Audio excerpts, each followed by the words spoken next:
And because it's being recorded, if you guys want to turn off your cameras, feel free. I won't be insulted. I know you're there.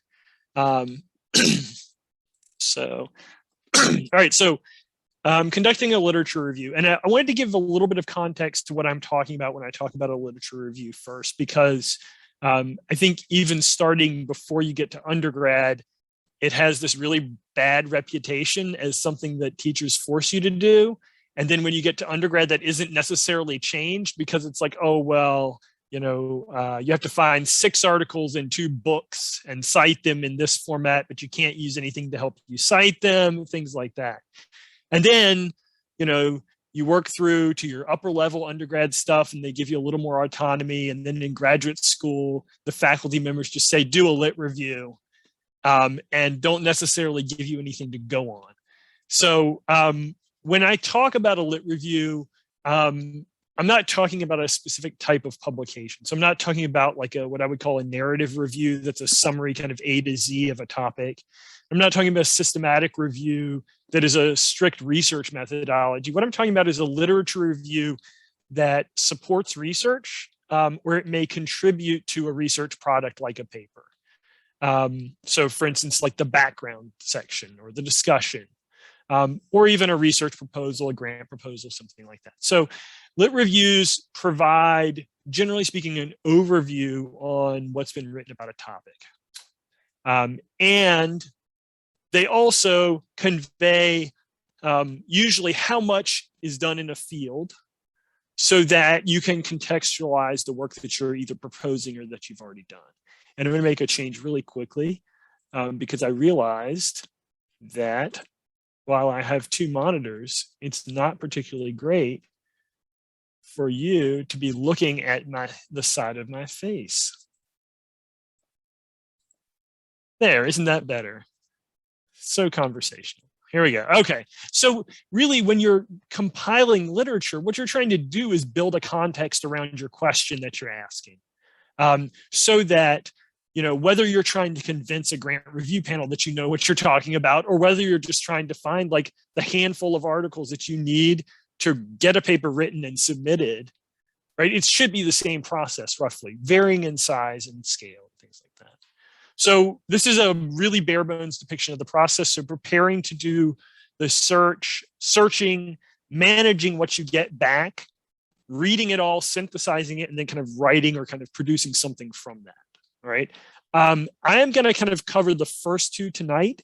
There's a couple more slides that I won't go through that talk about synthesis and kind of management. And I'll send the slides out, I guess, to Bhushan later, and you'll have the recording. And again, if you have questions, you can follow up with me later.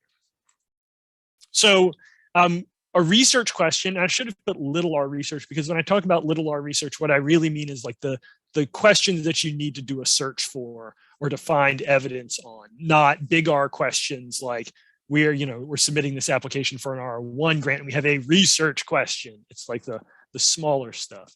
But so this starts your entire process and it provides focus for what you're doing.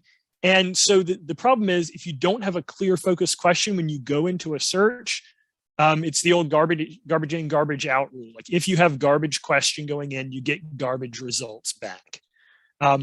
But aside from that, it helps guides which resources you go to, because you probably all figured out that libraries typically have a ton of different things they want you to use, but you may have a little bit more of trouble figuring out which is the right one to use or which are the right ones. So it can help you narrow down that focus. So I picked a really broad question for you guys as an example tonight, and I should have spaced it out more, but we'll talk about this in pieces. So what is the prevalence of substance-related disorders in pregnant women, and which interventions have been shown to be effective in reducing substance use in, unsaid, in this specific population? So super broad. Is everybody okay with this for right now? Okay. All right. So this is my starting place. All right. But what I want you to do, if you don't do anything else tonight that I show you, do this part. So you guys are given a task of like, I need literature on X. Please don't just start searching with whatever X is, right? Think about what your question is and what you're asking of the literature, because that stuff alone will help you out so much in clarifying what you mean, so that you can get more specific information back. So some things to think about are, what are the questions that kind of surround that core topic or question that I'm being asked to resolve? So maybe I don't know what types of interventions are of interest. Are we talking about psychosocial? Are we talking about medical, pharmacological? I meet with a lot of faculty members, residents, students that come to me and say, well, here's my question. We talk a little bit about it and they say, well, I don't know, let me talk to my PI and I'll get clarification. So think about like what you mean when you write down or when you say something, or of course, don't be afraid to ask your PI. So also, which substance related disorders are most common in the population of interest, or which are most pressing, to, in this case, a lab or to my project, right? So don't just take the question that you start with at face value, interrogate it a little bit, and we'll think about that a little bit more. And if you hear any noise in the background, it's my 5-year-old who's in his 3rd week of kindergarten, adjusting to life. And he's not having fun. All right, so this is for later on. I have a handout here that walks you through like the entire kind of structured process. I'm not going to worry about it right now, but if you want it later, it's there. It's in Google Drive, so you can make a copy or download it as you will. All right, so the search is the other most important part. And in planning the search, what I'm talking about is things like really identifying what your concepts are, selecting databases you want to use, and actually building and structuring a complex search so that you can get good kind of interpretable results back, right? So there's a little flow chart I've made because I work a lot with medical students and they like algorithms and decision trees. And so these are the steps in the process as I do it. I'm not saying you can't switch things around a little bit, but this is more descriptive than prescriptive. I will also say that searching is a very kind of, it's art and science. It's like a balance between the way people think you should do it and the way that you actually do it that gets you results. So while this is what I'm going to show you, don't be afraid to kind of vary off of it a little bit if it doesn't fit your exact style, and kind of, go more into things that work for you better, and don't spend as much time on things that don't. So the first thing I want to do is, in tandem with kind of examining your question a little bit more, identifying the concepts is really important, because questions can be really broad, or they can be focused and we think they're clear, but they're not clear when it comes to finding evidence. And part of that is maybe the question. Part of that is that research, which we think of as this one big consolidated thing, often has so many different ways to talk about the same concept. And especially if you're kind of a novice researcher or developing, or you might not know all the ways that they talk about that concept. Right. So PICO and PEO are actually from evidence-based practice. They're kind of mental frameworks, although I write them down a lot, to help people distill information and questions into really discrete concepts. So if you were seeing a patient, you might have like your clinical knowledge, your knowledge of evidence and research, and also the patient history and what questions they came with, all in your head, right, at the same time. And so distilling a specific question out of that can be tough.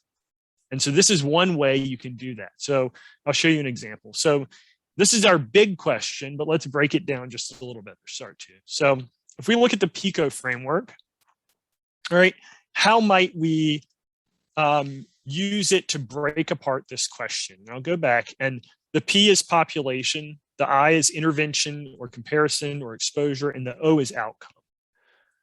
So let's take a look here. What's our population? And you can unmute, you can put it in the chat, whatever you guys want. What's the population we're dealing with here?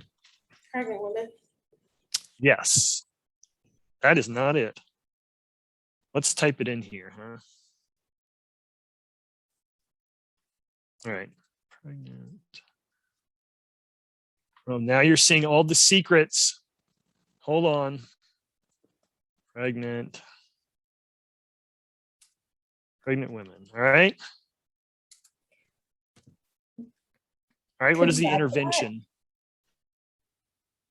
I have a question for the P. Sure. Could you like expand and say pregnant women with substance use disorder, or do you want to just keep it simple and say just pregnant women? So it depends. So in this case, we could say pregnant women with substance use disorders. In some cases, you may want to be really specific. In this case, so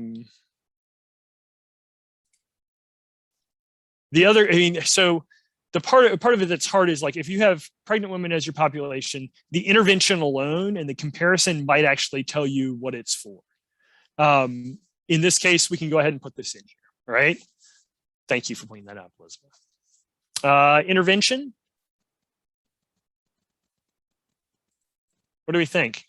I mentioned this earlier. Do we want psychosocial? Do we want medical? What do we think? What would be interesting? Or do we know?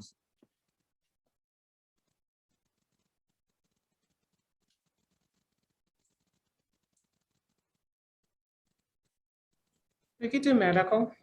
All right. So Phoebe, name me a medical intervention that we might want to consider. Buprenorphine and naloxone. Okay. Naloxone. Now I have to spell it. Thank you. Naloxone. Is that right? Close? You can say Suboxone as the brand name. What was it? Suboxone is the brand name. It's shorter. Sub. Mm-hmm. OXONE. There we go. There you go. Much better. Thank you. All right.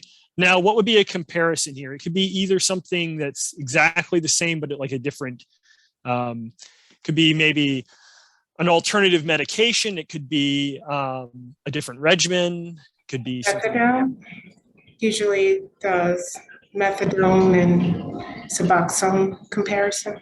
Okay. All right. So that would be one way. And then what would our outcome be in this case? Rate of completely free from substance use. I guess that's what we want. We don't want to use anymore. Right. And so in this case, thank you for participating. So in this case, one of the things we find out about our question, it's not very specific, right? Parts of it are substance use in pregnant women, very specific, but we haven't really given much thought to our interventions yet, right? So if it was psychosocial, we might think about like cognitive behavior therapy or something like that. We could compare psychosocial to medical, right? We could do a lot of different stuff here. It depends on what we're interested in, what the focus of the paper or the product is, all right? So let's look at this one now. So the other side of our question was about prevalence, right? So what would our population be in this case?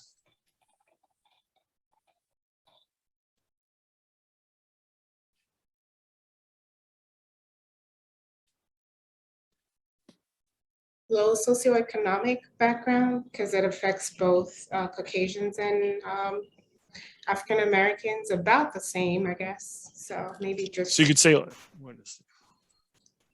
I'm sorry, I was thinking more low socioeconomic background. So we could have like pregnant,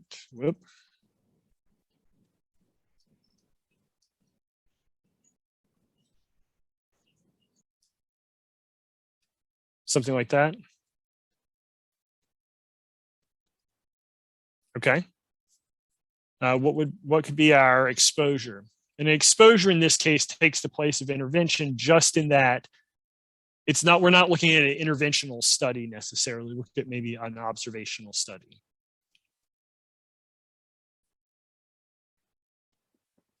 And this goes a little bit to Elizabeth's question, so I'm gonna,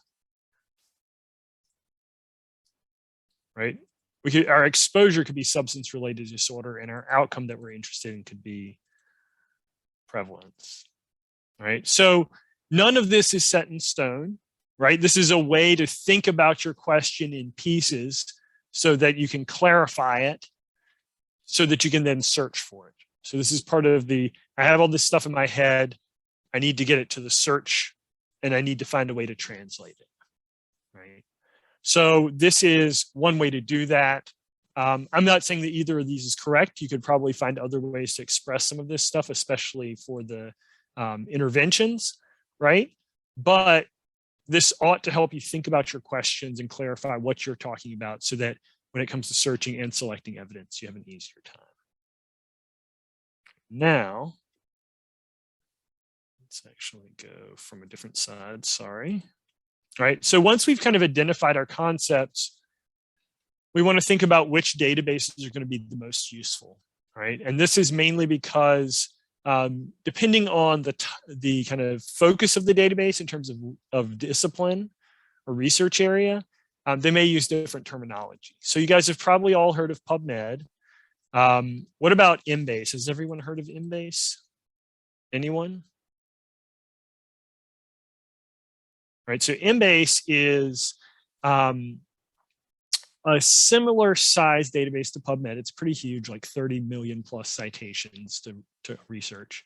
But it includes a lot more European, but also non-Western literature than PubMed does. So if there's, for instance, research in Europe or in other places in the world that is not really done or is not as advanced in the US, you might search there as well and it could pull up some other stuff. So CINAHL is nursing and allied health literature, which is really good for things like occupational therapy. Also, some nursing research is stronger in some areas than medical research, or maybe it started there and you're looking for papers that just don't exist in the medical research yet. Also, PsycInfo. If you have a psychology background and you're in this lab, you probably know about PsycInfo. That is the APA's psychology research database, and it has a lot of different areas of psychology, but it is essential for any kind of thing related to behavior, but also substance use, things like that. And I threw Cochrane in here too, because they do kind of the gold standard for systematic reviews.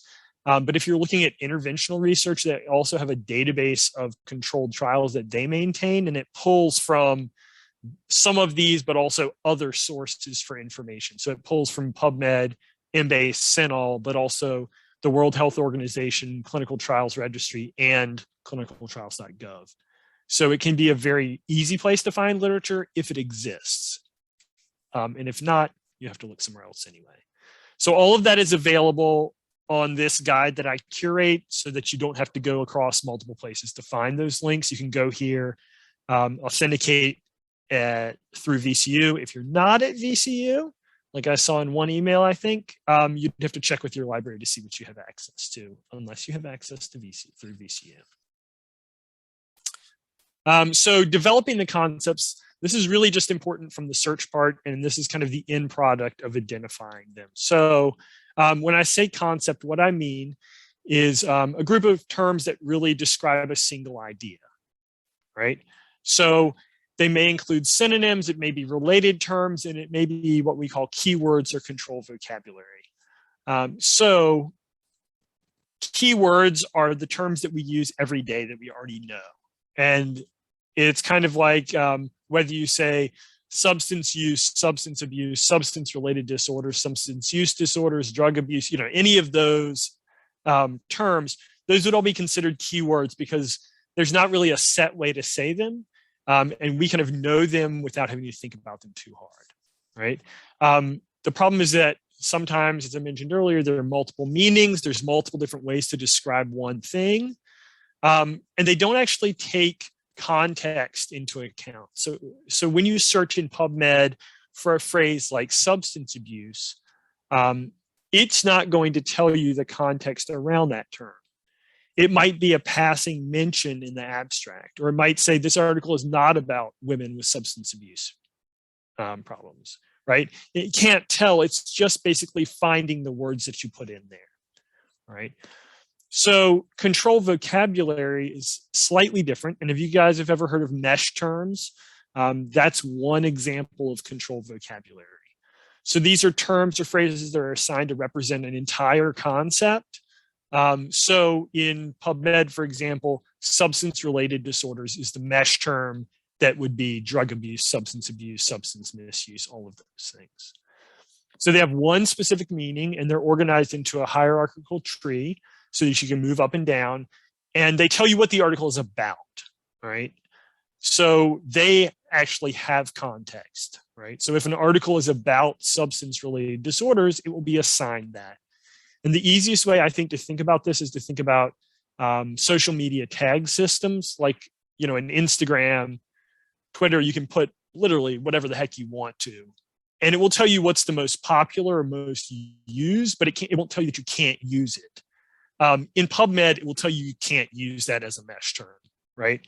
So it's a very different structure for how this works as opposed to what we're used to in tagging, but it kind of does the same thing where you're communicating something about the object just by assigning that tag. All right. So if we were to blow up and kind of develop these concepts more fully, this is what we might come up with. So pregnant women, we might include pregnancy, but we also might include pregnant women as a phrase. And then you can see there are mesh terms for pregnant women specifically, but also pregnancy, right? And we might want to include both just because we don't know how the article will talk about it, whether it's something during pregnancy or by pregnant women, right? And for substance-related disorders, you can see the mesh term there. But again, there's a whole long list of how we could talk about substance abuse, substance use, right? And then for prevalence, I think what's interesting is that it's a very consolidated term with a very specific definition anyway. But in research, you might think about including as a keyword something like epidemiology, just to capture articles that might say the epidemiology of substance abuse in pregnant women or something like that, without it specifically in the title, at least, referring to something like prevalence, right? So all of these are great, but you have to know, well, we're stuck in a clicking loop, I think. All right. So you have to know how to combine them efficiently to be able to use them. Okay. So we're going to talk about building the search really quickly. And does Ask a question. oh yeah, go Sorry, ahead. or do you want me to wait till the end? No, go ahead. Okay, so where do you get this mesh words? Do we come to you, or is there somewhere where we could find them? I can show you in just a minute. I'm going to go into PubMed in just a second, and I'll show you from there. Thanks. All right. Yeah. So the core of building a search is Boolean logic. And I'm confident that you guys all understand Venn diagrams at this point in your careers. But so when you're thinking about a single concept, you want to use or to make sure you're capturing any term within that same concept. So for us, we could use substance abuse, we could use substance use, we could use substance related disorder. And because they're all describing the same thing, we combine them with or, okay? So any of those is acceptable as a result, all right? When you use and, what you're saying is, I want the overlap between these two concepts. So we could have all of our terms for substance use, right? We could have any terms we want for pregnancy or pregnant women, and we combine them with and because we just want this overlap between the two. So the article could have either substance use or substance abuse, but it also has to mention pregnancy in this case, right? And this can be used to be really powerful as you get kind of more and more complex concepts. So this would be any article that mentions substance abuse or substance use, mentions pregnancy, and also mentions prevalence, right? And you could add in any of those kind of synonyms or related terms as well.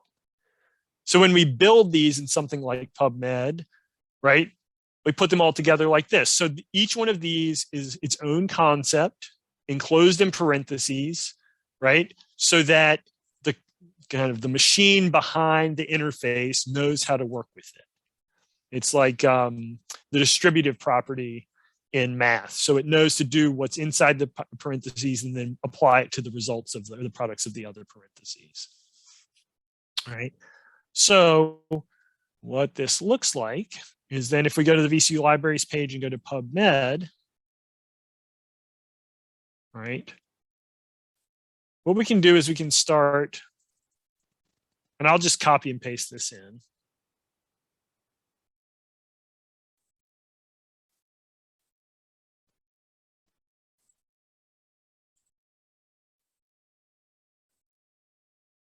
All right. So this is our first concept, right? And it's 1 million+ results. Can you guys all see this okay? Yes. Okay, so it's 1 million plus results, but do I care? No. The correct answer is no, I don't care. Why don't I care?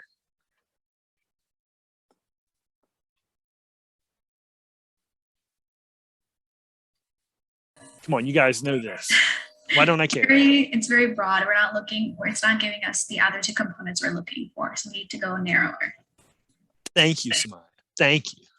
All right, so now what I'm going to do is show you the advanced screen, which is where I would suggest you always start in PubMed because it gives you a little bit more information. So here's my past search.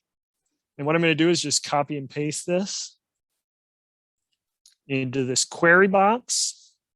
And I'm going to, instead of clicking search, because I don't care about this one in isolation either, right? What I'm going to do is add it to the history. And all that does is give me the number because I don't care about those 326,000. All right, and then I'm going to copy this one and do the same thing. And all I'm doing is building my concepts, right? You can do this on the fly as well. So I could do, right?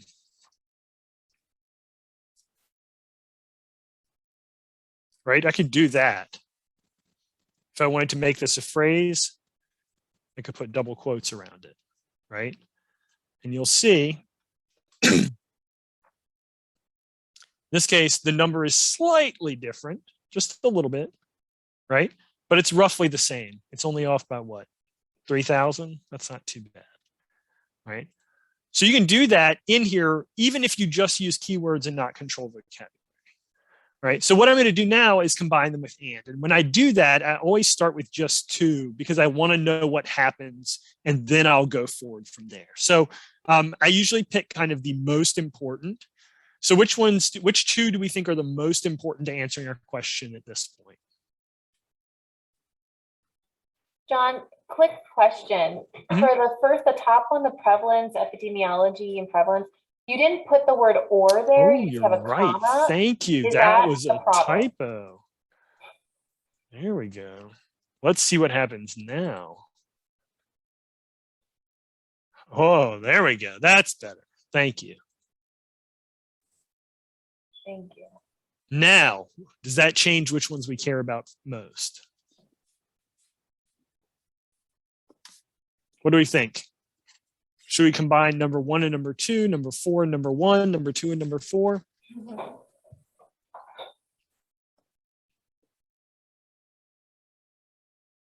All right, I'll help you out. So we're going to start with this. Because this is at the core, we don't care about the prevalence of pregnant women, right? We don't care about the prevalence of overall substance-related disorders, right? But I want to know what this is. And PubMed will add a lot of things. It added the and for me, but it also added a whole slew of parentheses, which I'm just going to delete to clean it up a little bit. You don't have to do that, right? So 15,000, not bad out of 33 plus million, right? But too many for us. So from here, then, okay, we can say we definitely want to add at least one more concept, right? If this was 500, I wouldn't touch it personally, right? If this was even 1,000, I might consider it, right? But when you have 15,000, you have to do something else. So let's add this again, add to the query, and then we'll add this one with and, all right? And we'll add it to the history. All right, and so we're still at a pretty big number, right? 4,800. So the question is, what do you do next? All right, what would you guys do?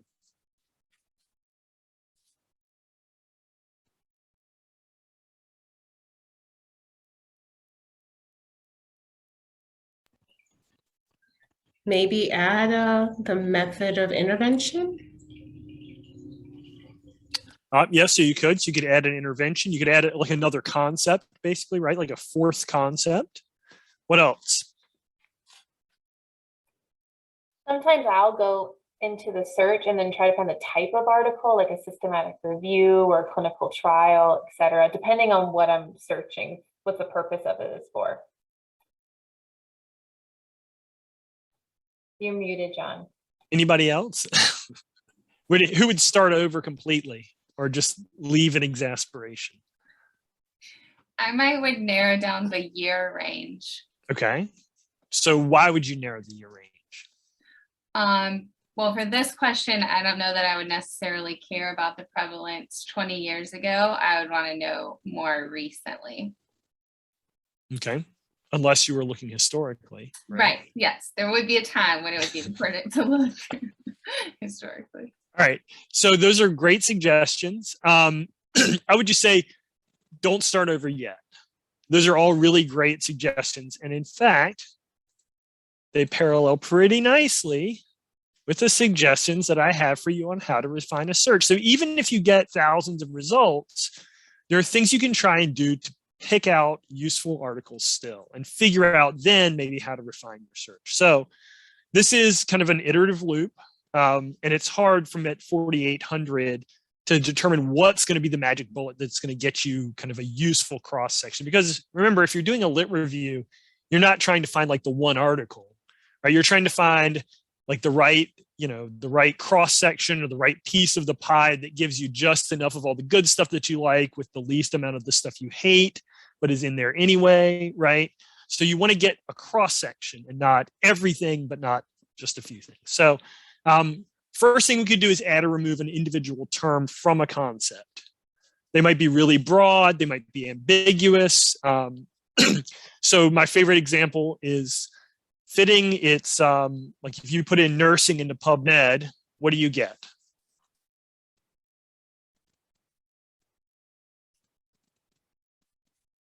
Probably a lot of stuff.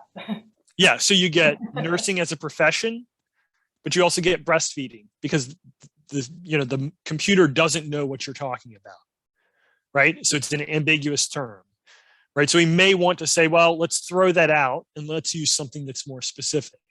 Like we could use breastfeeding if we're talking about that, right? So this is one way. So actually alter the concept itself, right? You could also, as I think Phoebe said, add a concept. If it's too broad, still we could add a fourth concept and see if that helps us.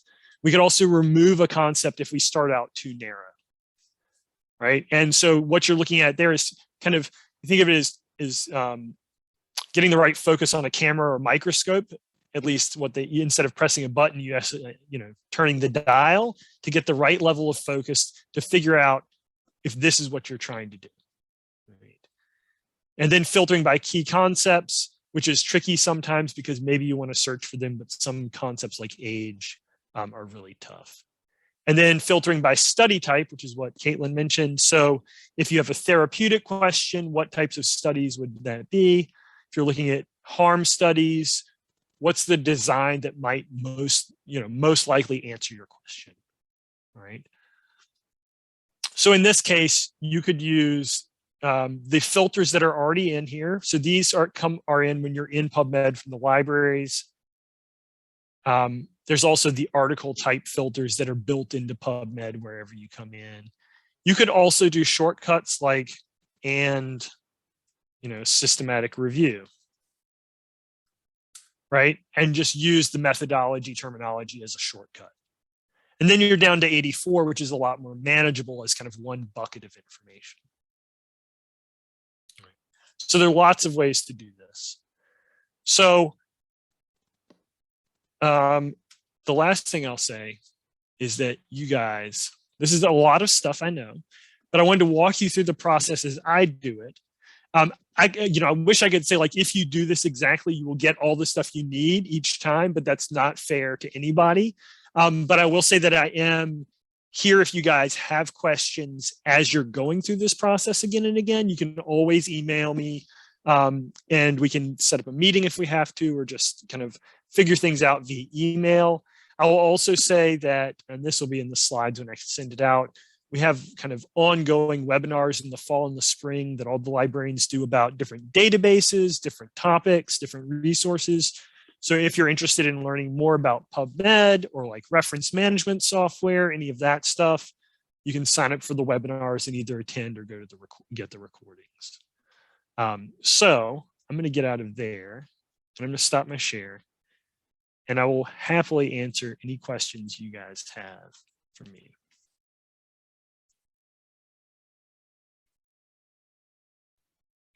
Thank you, John. I have a question. Sure.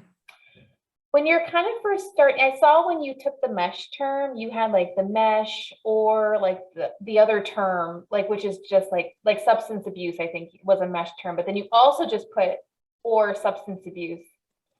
And so when you're kind of first starting, you know, doing your literature review, when you have a mesh term, I guess my question is, and you search under the mesh term, are you ever going to have things is it going to be too restrictive if you just search under the mesh term? Or should you always do the mesh or the keyword? Yes. So the mesh terms, and Phoebe, I did forget because I was running low on time. When you look up mesh terms, the easiest way to do it is to look from a known relevant article that has mesh assigned, and then it will show you what terms are assigned to that article that describe it. You can also Google mesh database, and there's a whole database, like a thesaurus of terms that you can search. Honestly, that's a waste of time. I would go from here, though. It's much easier. And you can find these, I will say, by looking in Google Scholar a lot. If you don't know where to start, finding a really good article and then taking it to PubMed, building a broader search. But to your question, Caitlin, you know, the difference is that basically, so believe it or not, mesh terms are assigned by hand in PubMed by individual humans called indexers. Believe it or not, also as a result, there is a huge delay in how, you know, in the frequency with which these are assigned into which articles. So like an article in JAMA Peds might be assigned index terms like mesh terms more quickly than other kind of less read journals, which is a whole series of problems. I've found articles that don't have mesh terms for 18 months. So in some cases, the only way to find them is through keywords, right? You can't use mesh terms. The benefit is that while you might find the articles with like alcohol drinking assigned, using the keywords gives you a way to make sure that you're picking up other variations. So it's really about like sensitivity and specificity. You know you're operating in the right ballpark if you include the mesh, but then you're using the other terms to account for some of the typical variations that might not be included and might be newer articles especially.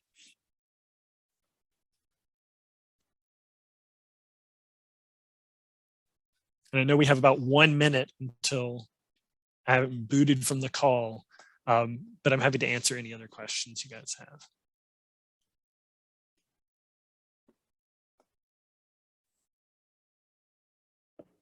All right, if not, I'll be sure to send you guys the slides. You'll have my contact information. If you guys have any questions or need anything, please feel free to reach out. That's what I'm here for. Thank you so much, John. This was really great, and I think very, very, very helpful to all of us, no matter our stage.